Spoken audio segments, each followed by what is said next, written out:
one, Tun Dr. Mahathir claims that a one-day parliament sitting is not good for politics. Why is this the case? I mean, is it right for the government to push the next parliament sitting to July 13 instead? Because initially it was May 18 and they said, yes, we'll still convene May 18, but it's only for one day. Yes, and in fact, it was originally going to be March 9th. Now, obviously, where Malaysia is different from most other countries is we had some political turmoil and there was a change of government in the final weeks of February and the early weeks of March. And we had the fall of one administration and the installation of another. So obviously, the sitting of Parliament is going to be an interesting time when eventually it does convene. But we're actually looking at a situation where there is effectively a government is administering by decree. We have sort of emergency rules and so I think while it would be a better move in terms of our legislation and all that to get things back as soon as possible. I mean, the UK has actually got these virtual parliament meetings. I think that's a very good idea. Yeah. At the same time, you'd have to you have to ask the question if the current administration is delaying the reconvening Parliament because it wants to put certain things in place to its own benefit. All right. But do you think like a virtual parliament sitting via video conferencing is viable in this political climate that we have here in Malaysia?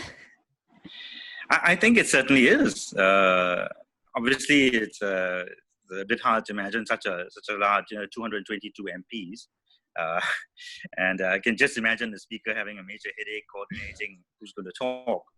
But I think there are certain issues, for example, the economic stimulus package is not a small amount of money. And it is something that should be discussed, whether or not our resources are being used in the most beneficial way. So I think that's something that it should be a bipartisan discussion. Yeah. Not just the one-person rule, right? Yeah. Yeah, or one cabinet deciding. One cabinet deciding. Okay.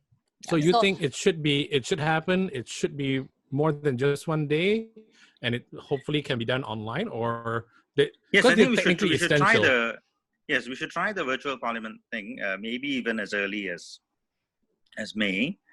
But that's what I do feel.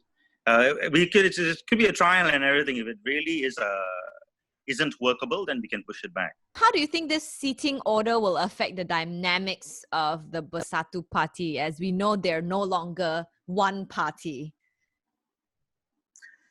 Yes, we've seen this where Bersatu is part of for example, in Kedah, they are part of a Pakatan Harapan administration, which is led by Menteri Besar Mukhris Mahathir.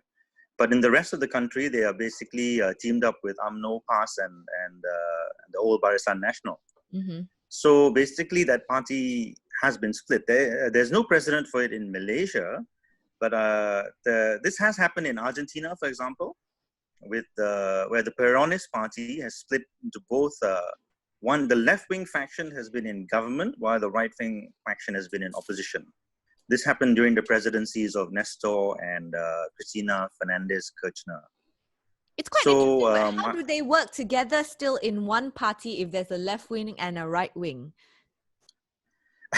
Well, that is quite unique to Argentina because the Peronist legacy, somehow or other, he managed to get both wings behind him. And there have been times, like in the 1970s, they were actually in the same party but fighting street battles against each other.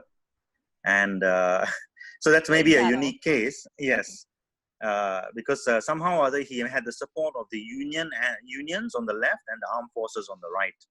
And each of the groups were trying to lay claim to his legacy and yet at the same time competing against each other.